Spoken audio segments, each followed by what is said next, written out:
Boa noite. Então, hoje, nós teremos a palestra com a Helena Bragato. O tema é a vinda do Consolador Prometido, né? Então, para isso, vamos nos preparar, deixando os problemas pessoais lá fora. Vamos asserenar nossos corações. Para isso, a gente fecha os olhos, elevamos nosso pensamento a Deus, começando por agradecer pela dádiva da vida,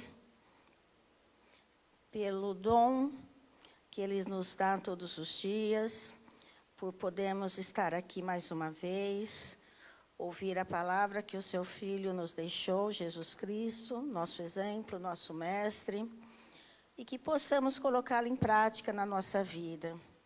Que não sejam palavras que ressoam, a gente acha bonito e fique por isso mesmo. Mas que no dia a dia a gente coloque-as um pouquinho por dia para o nosso aprimoramento. Assim seja.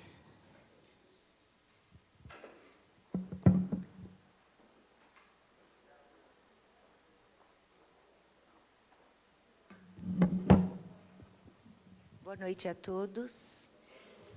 Que a paz de Jesus esteja com todos, nos intua, nos ajude a encontrarmos, né, as palavras, a ideia e tudo mais que seja bom, que seja, assim, útil a nós todos. Eu agradeço de todo o coração o convite e também muita gratidão a Deus, a Jesus, a nossa Mãe Santíssima, a toda a espiritualidade que nos assiste, aos bondosos amigos, companheiros que aqui se encontram. Que Jesus nos fortaleça a todos, que possamos de fato sermos espíritas cristãos, né? Dando nosso testemunho onde formos, onde estivermos, com muito amor, com muita devoção, com muita consciência de dever. O tema desta noite, o Consolador Prometido, ele é um dos meus prediletos. Ele se encontra principalmente no Evangelho, no capítulo 6 do Evangelho segundo o Espiritismo. E o capítulo 6, ele é todo ditado pelo Espírito Verdade, que nós sabemos ser o próprio Cristo Jesus. Ali, se nós prestarmos bastante atenção em todas as palavras, em todo o significado, nós vamos até sentir mais de perto a presença de Jesus.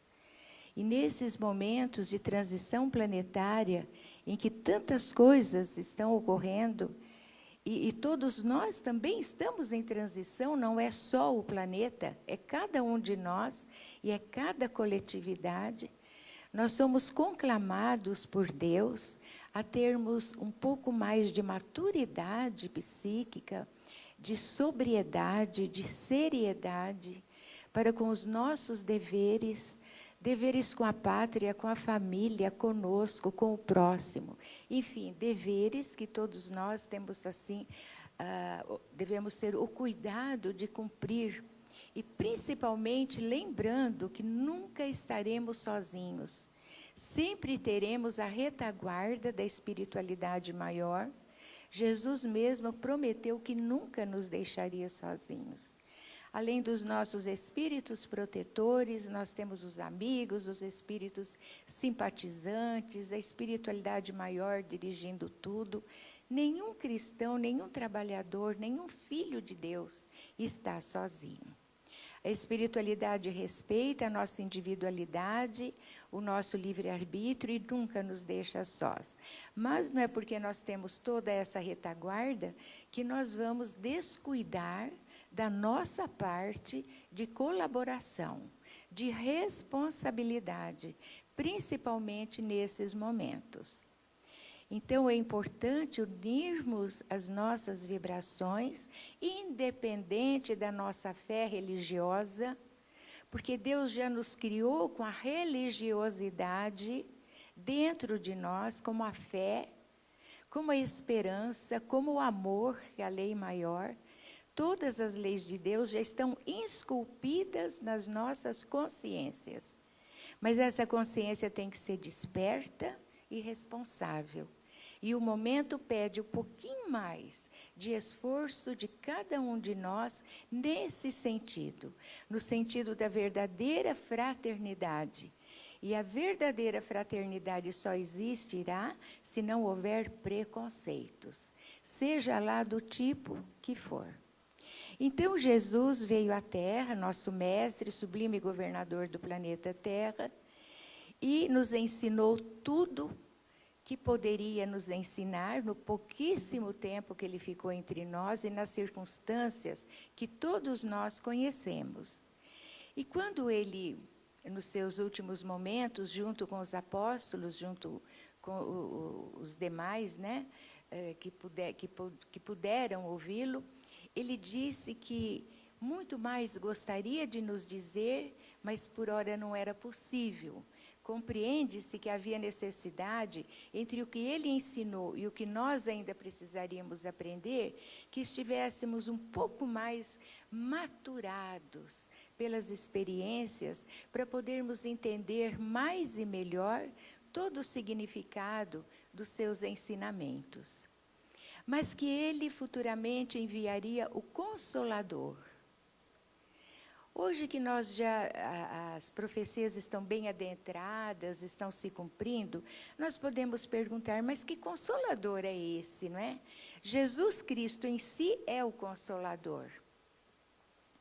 Como que ele voltaria para nós? Bom, na minha concepção, o Consolador prometido é o próprio Cristo. No Evangelho que nós estudamos, nós sentimos a presença do Cristo, é Cristo conversando conosco. Na caridade que se pratica, é o trabalho do Cristo, que é a seara do Cristo, e quando nós praticamos o bem, a caridade que nos seja possível, Cristo está conosco. Ele mesmo disse, onde houver 2 ou 3 pessoas reunidas em seu nome, ali ele também estaria, um dos seus emissários. Então, de fato, nós nunca estamos sozinhos. E nesses momentos em que a humanidade, o planeta inteiro, está vivenciando situações, por um lado, conflitivas, desafiadoras, por outro lado, gloriosas, maravilhosas, por essas mudanças todas tão aguardadas e agora já ocorrendo. Então, nós vivemos um misto de alegria, tristezas e preocupações, como nunca se viu. E como estará sendo as nossas atitudes, os nossos pensamentos, tudo aquilo que diz respeito a nós, indivíduos. Porque nós não podemos basear a nossa vida na vida dos outros. Querer ser o que os outros são, querer ter o que os outros têm, querer dominar os outros segundo a nossa personalidade, porque tudo isso vai contra as leis de Deus. Agir dessa forma é andar nas leis de Deus. Então, nós estamos, sim, sendo convocados a uma interiorização para nós refletirmos um pouco mais. Qual é o nosso verdadeiro endereço? O nosso endereço individual. Nós sabemos onde moramos, casa, cidade, número, mas o nosso, aqui, o nosso corpo, o nosso espírito, qual é o nosso endereço? Em que faixa evolutiva nós estacionamos mais vezes? Como andam os nossos sentimentos, os nossos pensamentos? Esses pensamentos e atitudes guardam coerência com as leis de Deus? Ou por ter, assim, hoje em dia, uma liberdade exagerada, que até nos prejudica muito, talvez haja um certo descomprometimento, né? Com a educação, com a civilidade, com o respeito, porque se todo mundo faz, todo mundo erra, eu também sou de carne e osso e vou de roldão nessa avalanche. Não, não. Seja qual for o nosso grau evolutivo, nós temos responsabilidade relativa. E devemos ter muito cuidado com o que pensamos, falamos, fazemos. E esse cuidado não é difícil de se observar. Logicamente que nós somos muito imperfeitos ainda, tanto que estamos reencarnados num mundo de provas e de expiações. Então, quais seriam os nossos parâmetros? O que teríamos que fazer para responder a nós mesmos se estamos certos ou errados? Nós temos que ir lá na lei de Deus, nas leis de Deus, e nos perguntarmos: o que eu estou fazendo? Está coerente com a lei de Deus ou não? Se está coerente, vamos em frente, sim, por que não? Mas se não está coerente, é bom parar, refletir e ter a coragem moral de mudar. Esta também é a nossa transição espiritual moral. Os tempos são chegados e, segundo as profecias, o joio e o trigo já estão sendo separados. Os cabritos e as ovelhas, como das parábolas de Jesus, também estão sendo separados. E nós iremos, com certeza, sermos julgados não por Deus. Ele pode, mas Ele não julga. Deus ama simplesmente.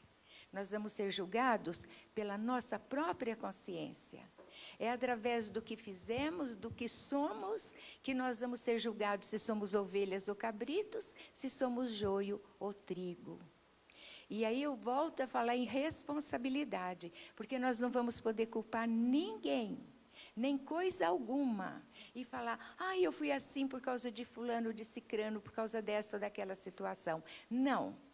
Nós vivemos o resultado, as consequências das nossas escolhas. Por isso, nós não podemos culpar ninguém. E muito menos família, Deus, o próximo. Deus, então, nem se fala. Porque Deus só ama e nos dá todas as oportunidades. Até nos permite errar para aprender até com os nossos erros. Então, é um momento de transição em que esse Consolador prometido, ele vem assim vem com tudo, e também como um agente renovador, e que vem nos despertar do nosso letargo, da nossa auto-hipnose, da hipnose que existe dentro de nós pelas coisas materiais, pela ânsia de poder, de nos acharmos grandes e poderosos quando somos ricos ou quando dominamos pessoas e nações. Nós não somos nada. E, ao mesmo tempo, nós somos tudo. Somos tudo porque somos filhos de Deus. Deus é o Supremo Criador. E, como seus filhos, nós somos seus herdeiros. Então, o objetivo do Espiritismo é educar. Educar o homem para viver a sua imortalidade. É Kardec que diz isso nas obras fundamentais, nas obras básicas. Então, a nossa responsabilidade é muito grande. Por esse lado, nós somos tudo. Agora, como seres humanos e parte da natureza, nós somos relativamente quase nada. Porque tudo temos ainda que fazer, que crescer, que compreender, que ajudar, que, enfim, dar a nossa participação a essa magnífica lei de progresso universal. Então, Jesus nos prometeu o Consolador prometido, o Consolador, que viria refazer coisas que foram assim deturpadas pelos equívocos ou pela preferência de muitos estudiosos, de muitos homens, como realmente aconteceu. E viria ainda acrescentar outras coisas. Quais seriam essas outras coisas que faria estremecer o nosso planeta e faria nos estremecer por dentro? Quando Jesus foi crucificado e depois de 3 dias ressuscitou, esse fato é o ponto central dos ensinamentos de Jesus. E é onde ele rasga as cortinas do infinito para nos revelar a imortalidade da alma. Nós não somos terra, nós não somos um amontoado de células que um dia vão para a sepultura e se transformam em outras coisas. Nós somos luz, nós trazemos a essência de Deus em nós. A essência de Deus é a marca de Deus em nós. E Ele nos fez imortais. Deus é eterno, mas a criação, os seus filhos são imortais. Ou seja, nunca deixarão de existir. Deus não cria para destruir. A partir do momento de sermos criados, é só evolução, é só progresso. Em fases, em períodos, naturalmente, que nós teremos que atravessar. Então, o Consolador prometido, ele veio numa época, imaginemos que tudo isso foi falado lá atrás. O Velho Testamento, né, fala muito das profecias. Isaías foi o profeta que mais falou do advento do Cristo. Quando Jesus Cristo veio à Terra, como diz João no Evangelho, ele fez estremecer, né, todas as pessoas pela sua fortíssima vibração em termos do amor mais puro que já passou pela Terra. E tudo, a partir daí, se modificou. Porque até então, a lei de justiça era o olho por olho e o dente por dente, lei de Moisés. Mas de Jesus para os nossos dias, não. É o amor. A lei máxima, a lei que envolve todas as demais leis. Quando nós falhamos com o amor universal, nós falhamos com todas as outras leis ao mesmo tempo. Quando nós acertamos com a lei, nos acertamos com a lei do amor, nós estamos cumprindo todas as outras leis ao mesmo tempo. Porque não é possível ter amor e não ter paciência, ter amor e não ter tolerância, ter amor e não ter respeito. Isso não é amor, é egoísmo. Mas a lei de amor é outra coisa. E nós, espíritas cristãos, nós temos um dever ainda mais de termos cuidados com o que pensamos, falamos e fazemos, porque nós sabemos. Os que não sabem serão menos cobrados do que aqueles que sabem.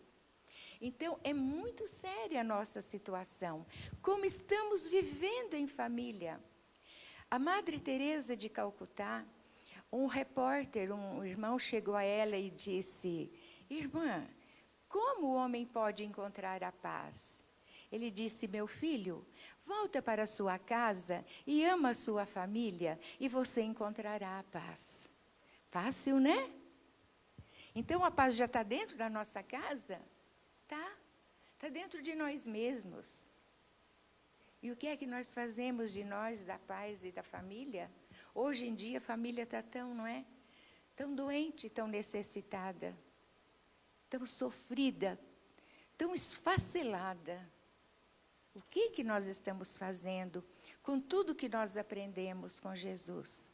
Como que nós podemos chegar numa tribuna ou na rua, em público, seja lá onde for, e falar de Jesus, falar de Deus, se nós não cumprimos aquilo que estamos falando? Que papel estaremos fazendo? Ou estamos com Deus e com Jesus, ou não estamos. No capítulo 14 do Evangelho, se não me engano, no item 8, quem é meu pai, quem é minha mãe, quem é minha família, Jesus diz claramente: aquele que fizer a vontade de meu pai que está nos céus, é minha mãe, meu pai, meu irmão, minha irmã. Então, não é fácil ficar perto de Jesus como se pensa. Não. Nós temos que ter coerência com tudo que ele ensina. Ah, mas eu não tenho capacidade, eu sou imperfeita. Ele vai compreender a minha imperfeição, a nossa imperfeição. Mas é muito importante que, pelo menos, se tome a iniciativa e faça realmente aquilo que tem que ser feito. Então, desde o Velho Testamento, no Velho Testamento, né, na Antiga Lei, como no Novo Testamento, com a lei do amor com Jesus, nós estamos ouvindo, estamos sendo convidados para um despertar da nossa consciência. Joana de Ângeles fala muito sobre isso.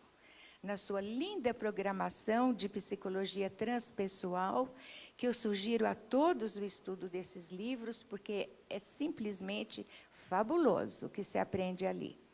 Então, houve também muitas revoluções, né? Uma delas, vamos citar uma delas, a Revolução Francesa, já como que preparando, né, o terreno que viria, né, viriam as mudanças. Mas, em 1857, pelas mãos de Allan Kardec, veio à luz o Livro dos Espíritos, a síntese de toda a doutrina. E a doutrina espírita é, seguramente, o Consolador prometido por Jesus. Na doutrina espírita, nos seus ensinamentos, é a presença de Jesus, é Jesus falando conosco. Ele disse que não nos deixaria órfãos, e não deixou de fato. Agora, não basta que Ele esteja conosco, nós também precisamos estar com Ele. E é aí que está a dificuldade. Não adianta ter assim montanhas de títulos, de riquezas, de tudo que se possa imaginar em termos de poder, se não houver um átomo de caridade no nosso coração.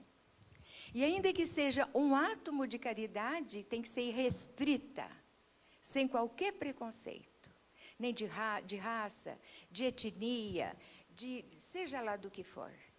Caridade é caridade. Misturou, deixou de ser. Ou a gente é ou não é. Está com Deus ou não está. Não é possível estar com Deus mais ou menos ou só quando interessa. Quando nos interessa pedir benesses, as mais variadas bênçãos, e muitas vezes nós nem prestamos atenção nessas bênçãos. Não adianta a gente vir ao centro espírita, sempre vai adiantar. Mas se nós formos ao centro espírita buscar receita pronta para ser feliz, para ganhar na loteria, ou para só conquistar coisas materiais, não vai dar.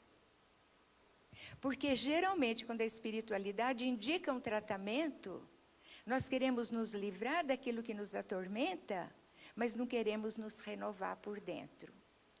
E se nós não nos renovarmos por dentro, a dor, o sofrimento, as contenções, as brecadas da vida, já são o remédio que está agindo sobre nós. Então, a espiritualidade não vai tirar, porque Deus não permite tirar. É o remédio, eles não podem mexer. Agora, quando nós, por nossa vez, por nossa consciência, resolvemos melhorar moralmente, resolvemos de fato sermos humanos e colaborar com o grande plano de evolução do planeta Terra, aí é diferente. Claro que Deus vai nos sustentar.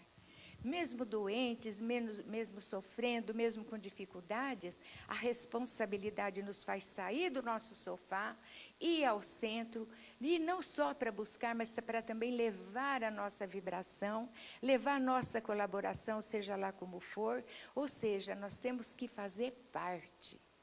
E não ficar sentados eternamente ouvindo e assistindo, nós temos que fazer a nossa parte. Isso é extremamente importante e é muito grande a nossa responsabilidade.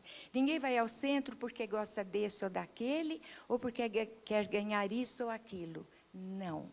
Nós vamos ao centro para estudar, para confraternizar, para unir as nossas vibrações, para darmos fluidos nossos à espiritualidade socorrista que vem nos auxiliar.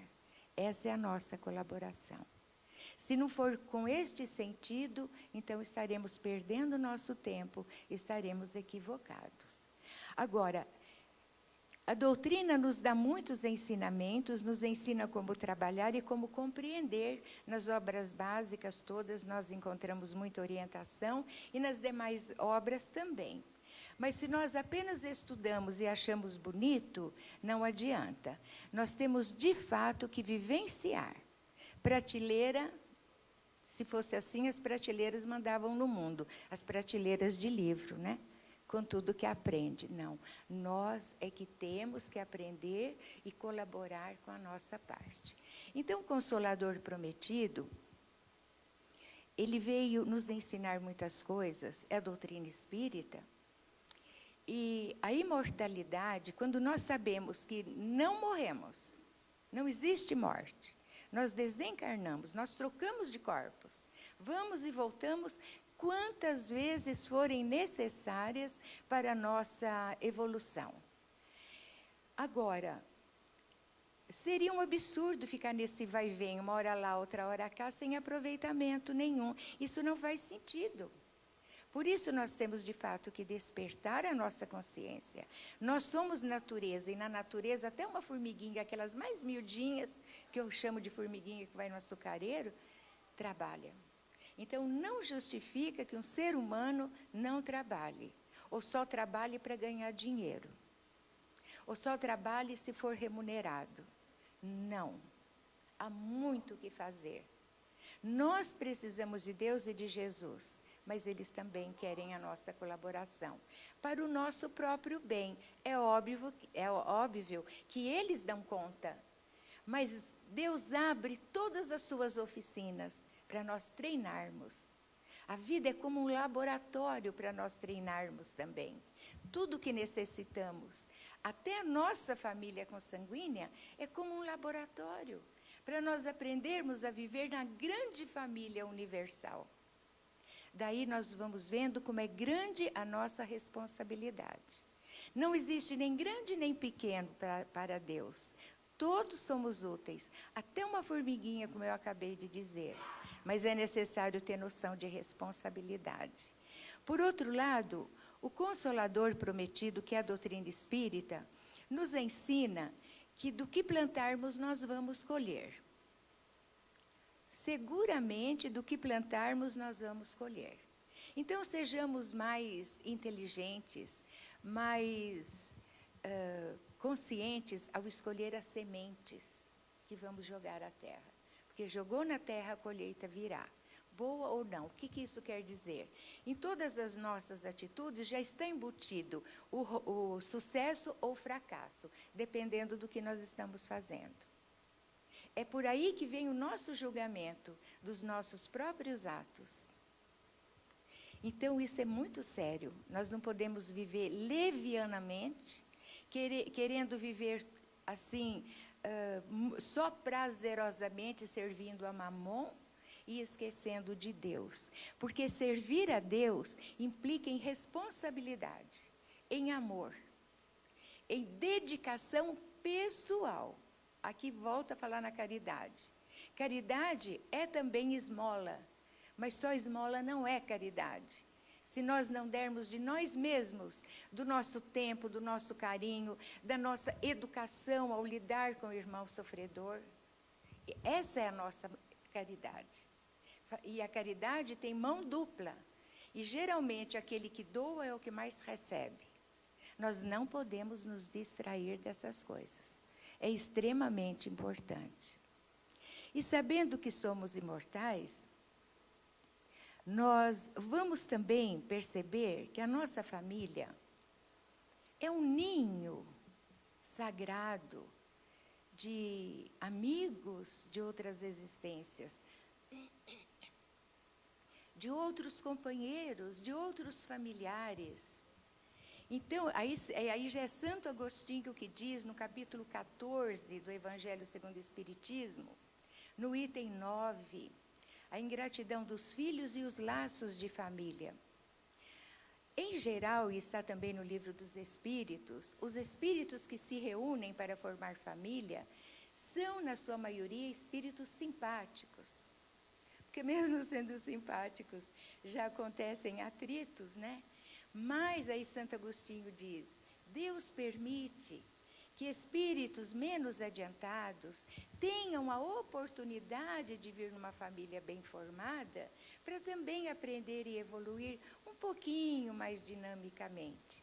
E geralmente o que é que acontece com aquele familiar difícil?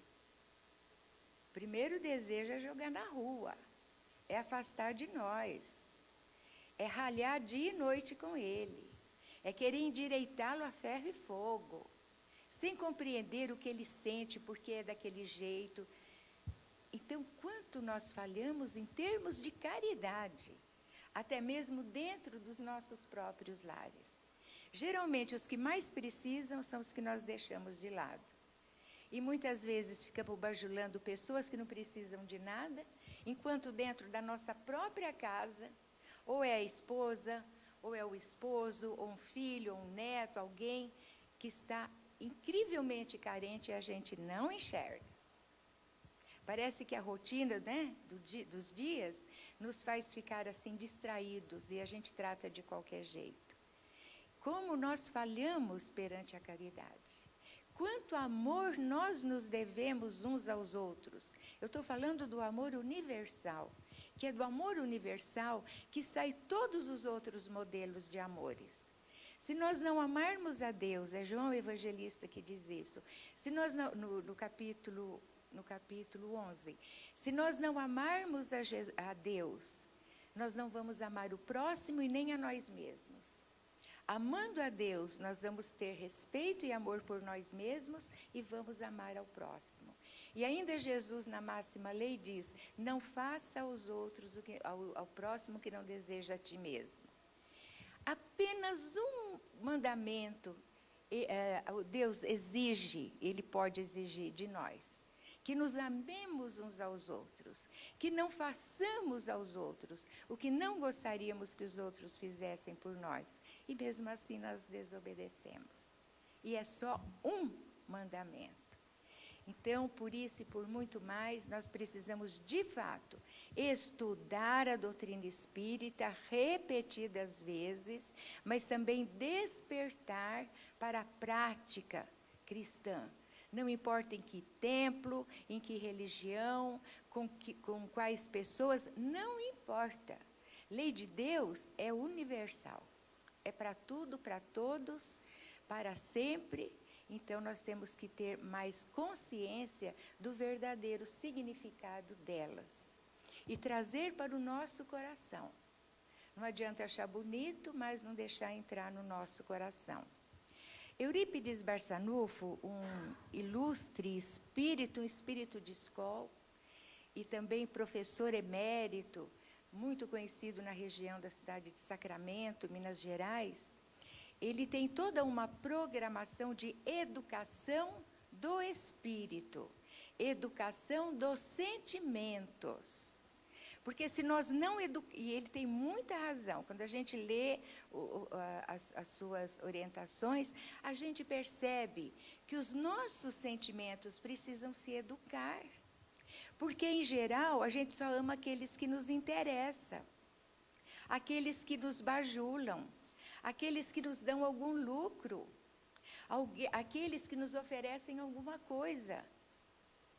Isso não é ter sentimento, isso é comércio, mercantilismo. Educar os nossos sentimentos é educar segundo o Evangelho de Jesus. É só isso. Fazer todo o possível para seguir o Evangelho de Jesus. Então, o Espírito Verdade, o capítulo 6 do Evangelho é belíssimo. Sugiro que leiamos assim com bastante atenção. Ele é um convite maravilhoso de Jesus.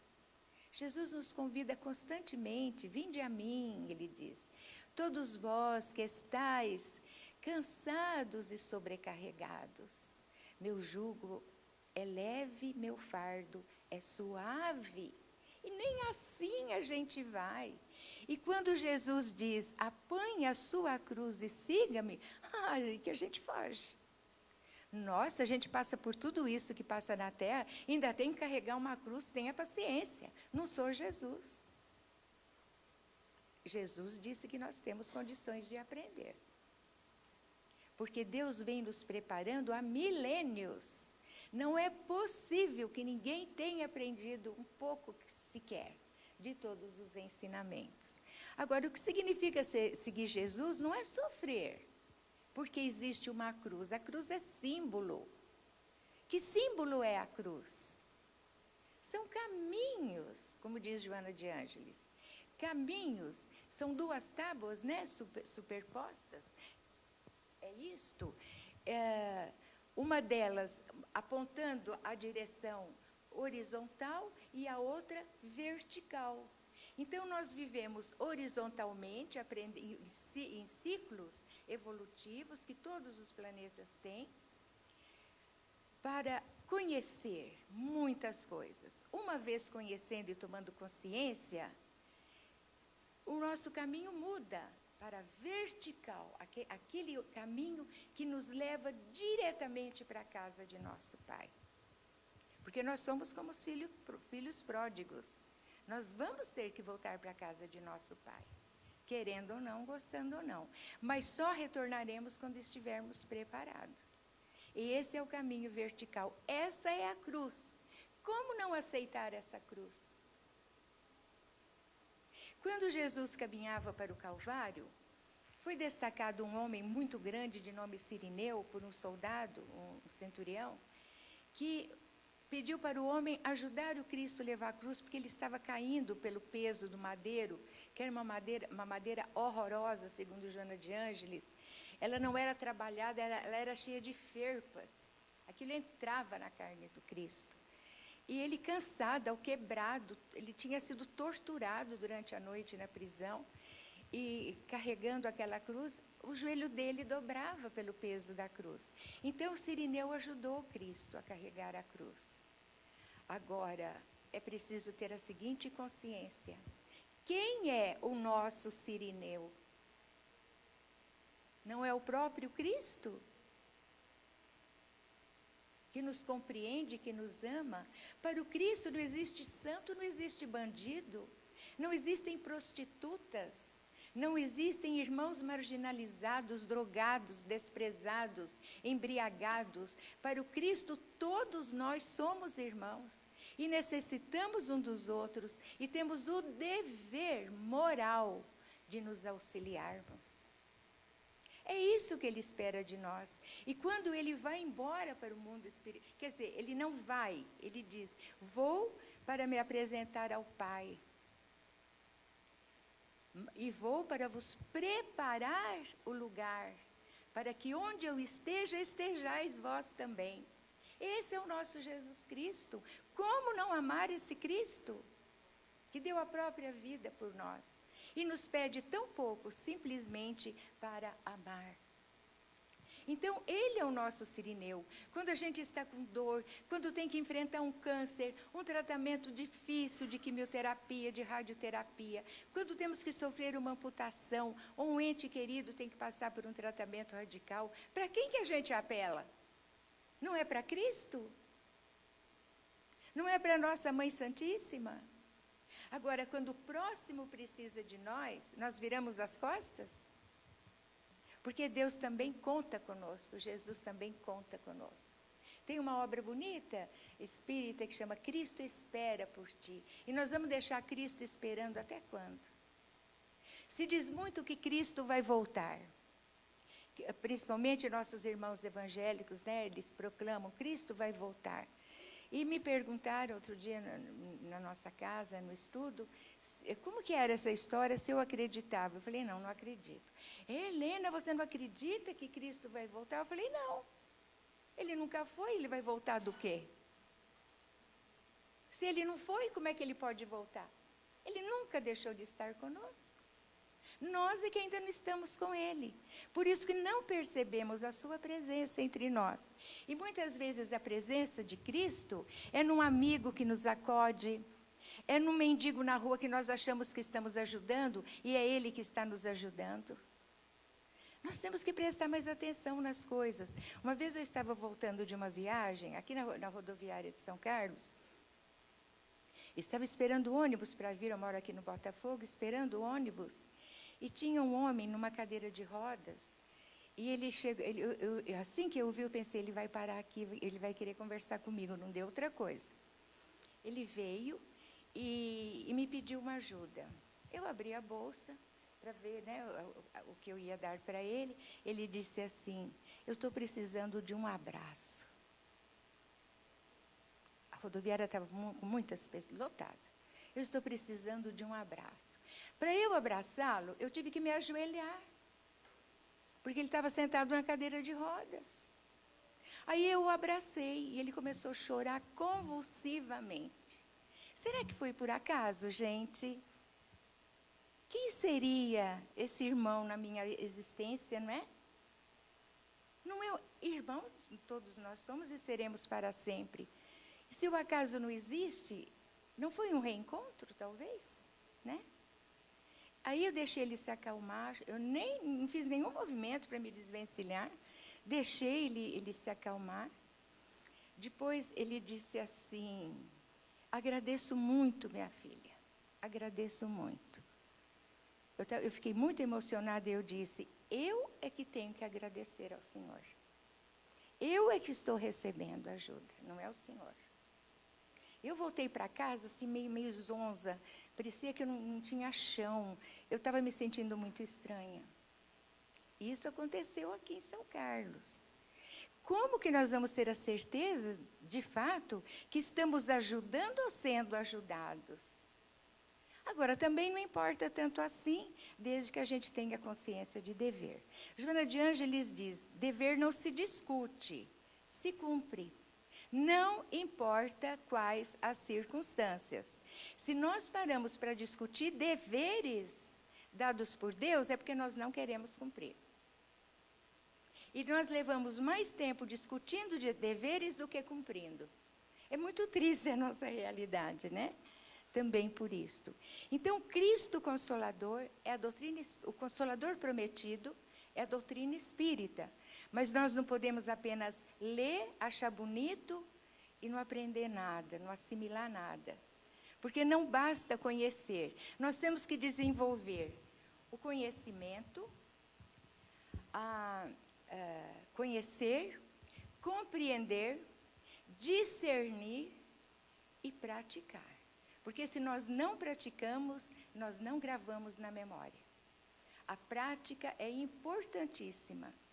Então, nós vivemos numa imensa oficina universal e o próximo é que nos ajuda como nós ajudamos o próximo. Isso não é cruz, isso é oportunidade de crescer, de evoluir em todos os sentidos. Porque nós pedimos muitas coisas a Deus, mas raríssimas vezes nos perguntamos o que fizemos para merecer. E sem merecimento não tem recíproca, porque não seria justo. Então, procuremos pensar bastante sobre isso, né? Sobre o porquê dos tratamentos, demorarem ou não. O tratamento nunca demora, é dinâmico, porque a espiritualidade não cuida só de uma pessoa, principalmente em casos de obsessão, cuida de dezenas ou centenas de pessoas que estão acoplados no mesmo compromisso kármico. Então, o tratamento não demora. Se nós escolhemos uma casa espírita para frequentar, procuremos ser assíduos, respeitosos, colaboradores. Defeito todo mundo tem, não existe perfeição nesse mundo. Todos nós estamos procurando nos aperfeiçoar, mas vamos cumprir direitinho os nossos deveres. A vida não é uma brincadeira. Então, nós vamos entendendo mais e melhor, né, todo o sentido do fato de Jesus nos enviar o Consolador. E é, sim, a doutrina espírita, dirigida pelo Espírito Verdade e pelo Espírito Santo. O que é o Espírito Santo? Espíritos já evoluídos, que já alcançaram um grau muito grande de perfeição e que ajudam a Deus na nossa educação. Nós também um dia seremos Espírito Santo. Está longe, mas que nós seremos, seremos. Não importa o tempo que passe, é nossa destinação. Temos tudo para agradecer a Deus, absolutamente tudo. A Deus, a Jesus, a nossa Mãe Santíssima, a casa espírita que nos acolhe, a família que nos acolhe, o campo profissional que nos acolhe. E nós muitas vezes acordamos e vamos dormir sem falar: gratidão, meu Deus. E não leva nem um segundo para falar isso. Então, vamos refletir? Vamos refletir bastante, né, em tudo isso. E sempre lembrando que tudo que nós fizermos não é para a nossa vaidade, e sim para a glória de Deus, nosso Pai. Que Jesus nos abençoe a todos.